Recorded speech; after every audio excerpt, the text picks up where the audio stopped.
नमस्कार दोस्तों, मैं स्मित मिश्रा स्वागत करता हूं एक बार फिर से आप सभी का एमजेटी एजुकेशन में। पश्चिम बंगाल जो बीजेपी के लिए अभी तक अबूझ पहेली बनी हुई थी, लगता है वो पहेली सॉल्व कर लिया है बीजेपी वालों ने। पश्चिम बंगाल में एसआईआर शुरू होने जा रहा है और एसआईआर यानी स्पेशल इंटेंसिव रिवीजन ये शुरू होने से पहले पहले ही वहां पर बांग्लादेशी छोड़ करके भाग रहे हैं। और ऐसा तांता लगा हुआ है कि बांग्लादेश बॉर्डर पर देखना पड़ रहा है, गिनना पड़ रहा है कि कितने लोग जा रहे हैं। 200 500 रोज जा करके भीड़ वहाँ बॉर्डर पर इकट्ठा हो रही है और सब लोग देश छोड़कर भाग रहे हैं। ये देश छोड़कर भाग रहे हैं एसआईआर की डर से। स्पेशल इंटेंसिव रिवीजन होता क्या है, इसको पूरा डिटेल से मैं समझाऊंगा।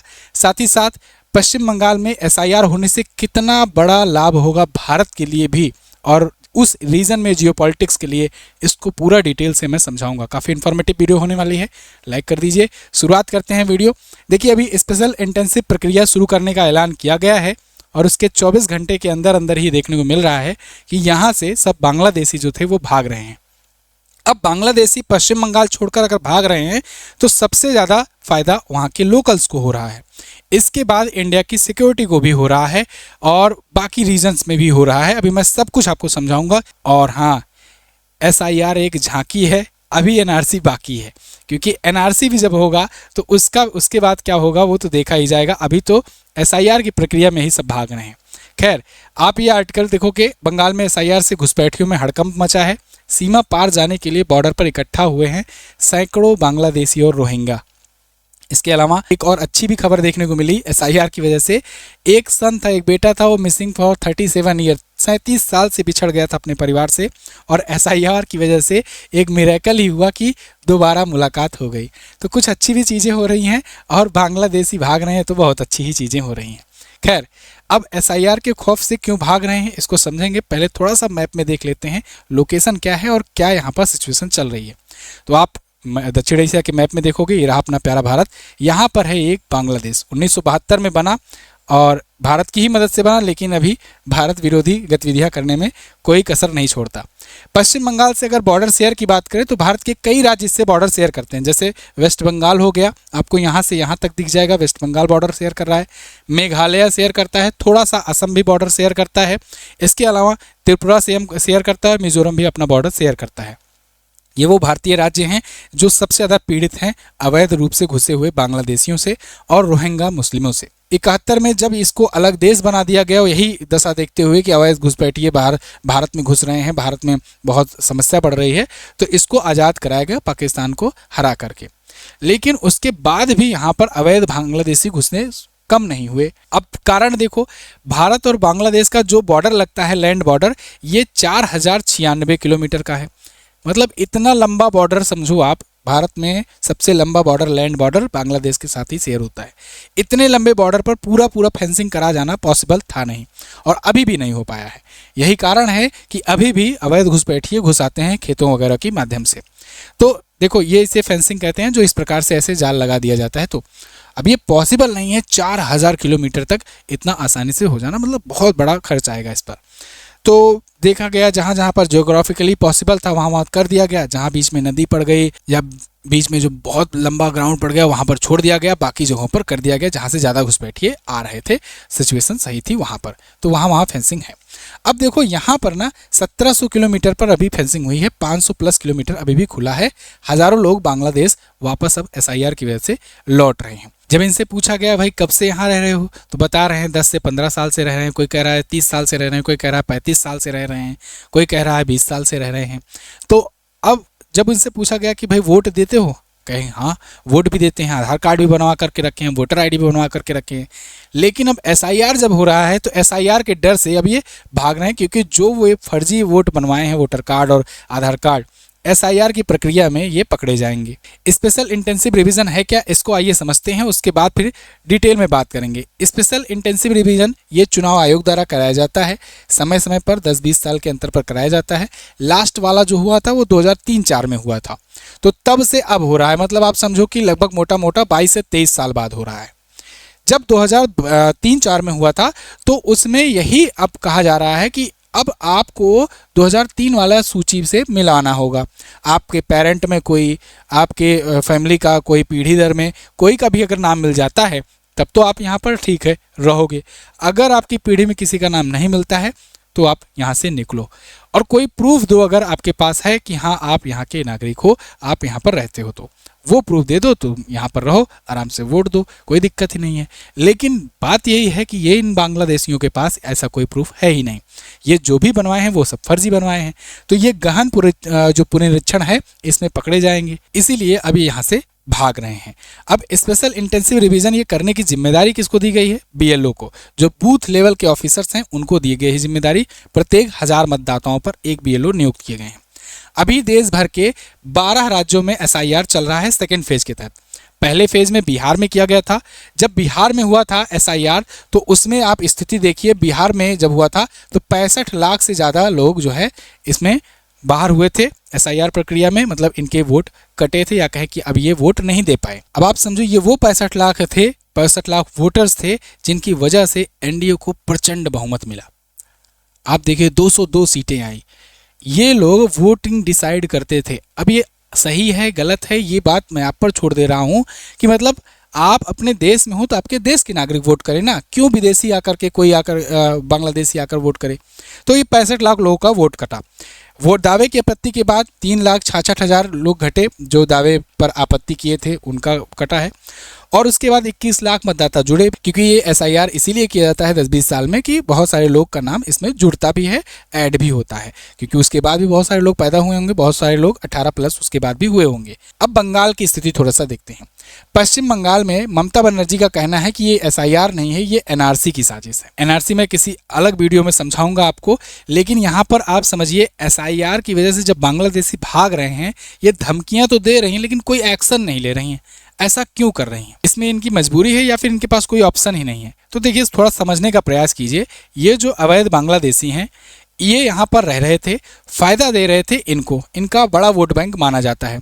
यही वजह रहा कि पश्चिम बंगाल आज तक अबूझ पहेली बना रहा। यहाँ पर जब से आई हैं ये गई नहीं, कोई इनको हरा नहीं पाया वहाँ पर।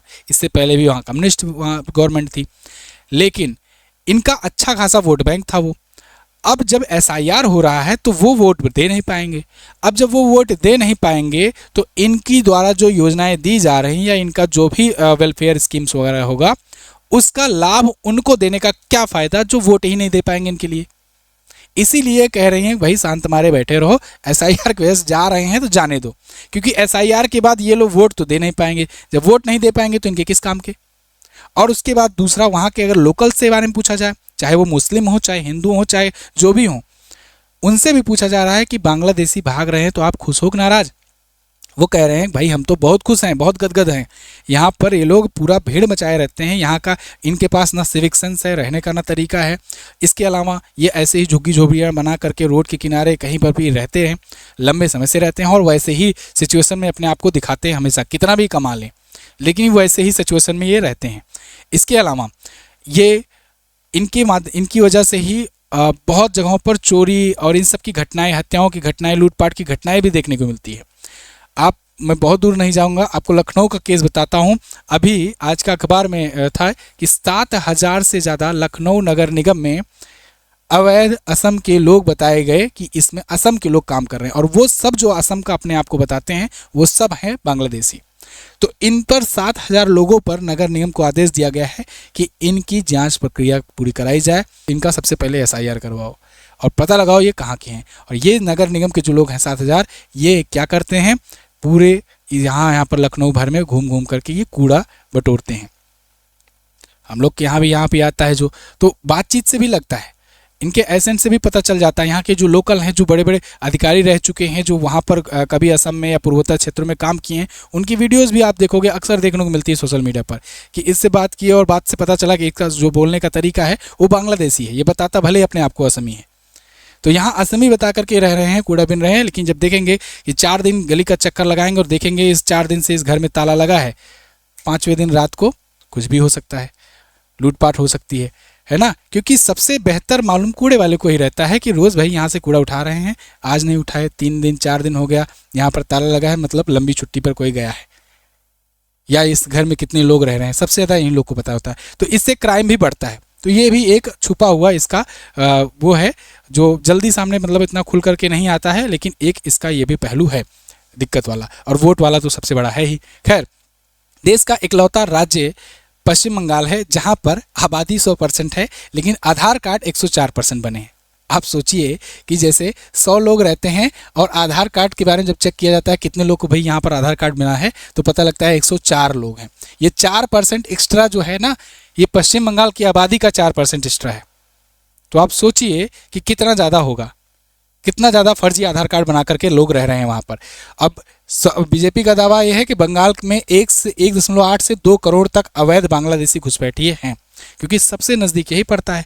अच्छा, कुछ बांग्लादेशी जो ज़्यादा बुद्धिमान बन गए, ज़्यादा बुद्धिमानी दिखा दिए, थोड़ा सा स्ट्रगल करके वो आकर बिहार में आ गए या लखनऊ में आ गए या महाराष्ट्र चले गए, तमिलनाडु चले गए, तो वो लोग थोड़ा सा 1-2 साल समझ लो कि और उनका बढ़ गया, 1-2 साल बाद उन पर गाज गिरेगी।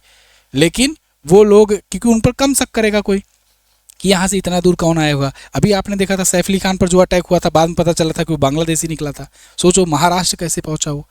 लेकिन पश्चिम बंगाल में सबसे ज़्यादा, पश्चिम बंगाल और असम में हेमंत दा हैं, उन्होंने तो पूरा अब तो ढूंढ ही लिया। मैंने लास्ट वीडियो आपको बना करके दी थी, जो असम का इमिग्रेशन 1950 का एक्ट है, अब वो लागू कर दिया गया है। 24 से 48 घंटे के अंदर अंदर जो भी अवैध बांग्लादेशी पाया जाएगा उसे तुरंत रिपोर्ट किया जाएगा। और इधर पश्चिम बंगाल में SIR, तो दोनों तरफ से गहरी गाज गिर रही, इस वजह से ये लोग भाग खड़े हुए हैं। अब ये लोग जा रहे हैं तो इसमें सबसे ज़्यादा फायदा होने वाला है भारतीय जनता पार्टी को, क्योंकि अब चुनाव लगे हुए हैं और इन्होंने एक अच्छा मुद्दा भी बना दिया है। इस मुद्दे से वहाँ के जो मुस्लिम हैं, जो अमूमन वोट नहीं करते हैं बीजेपी को, उनको भी फायदा हो रहा है। तो वो भी मतलब उनका भी इस तरफ रुझान बढ़ रहा है कि हाँ ठीक है, इतने दिन से दिक्कत हो रहा, क्योंकि वहाँ के जो लोकल्स हैं, भाई कोई स्कीम आ रही है, जो वेलफेयर स्कीम, मान लीजिए कि 1 करोड़ मतदाता या 1 करोड़ नागरिकों के लिए आता, अब जब संख्या 2 करोड़ हो गई है, उसमें से 1 करोड़ बाहरी हैं, तो उनके लिए अगर वो पैसा खर्च होगा तो दर्द तो होगा ही। जो वहाँ के मूल निवासी हैं, जो वहाँ के लोकल्स हैं, तो उनको तो दुख होगा ही। इसीलिए वो भी खुश हैं कि हाँ भाई जाए हैं लोग। इसके अलावा जो नौकरियाँ मिलती हैं, जो नौकरियाँ जो काम में फैक्ट्रियों में जगह मिलती है, या कोई सा भी काम, मतलब कोई ज़रूरी नहीं है कि सबको वाइट कॉलर ही जॉब मिले, है ना। बहुत सारे लोकल काम भी होते हैं, मजदूरी वाला भी, खेती वाला भी, या बाकी के भी काम होते हैं।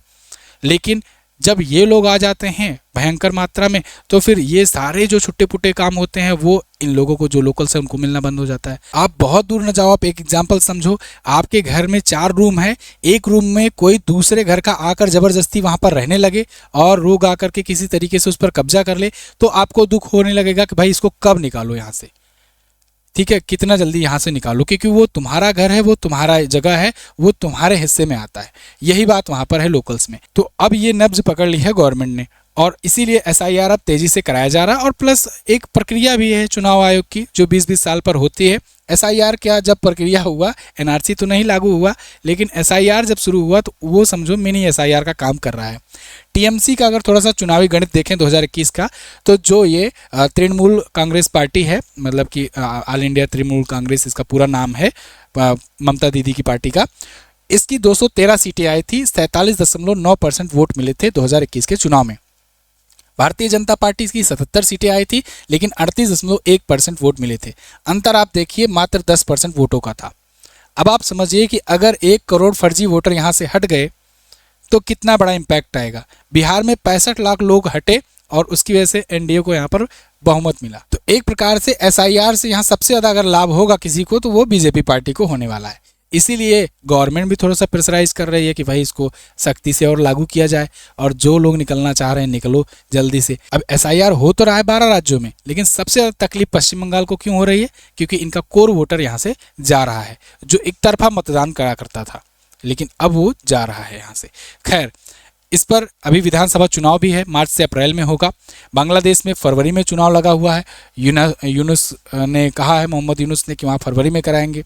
अब ऐसे में जब बांग्लादेशी वहाँ पर जा रहे हैं तो ये यहाँ तो इम्पैक्ट डालते ही डालते थे, अब वहाँ भी जाकर इम्पैक्ट डालेंगे।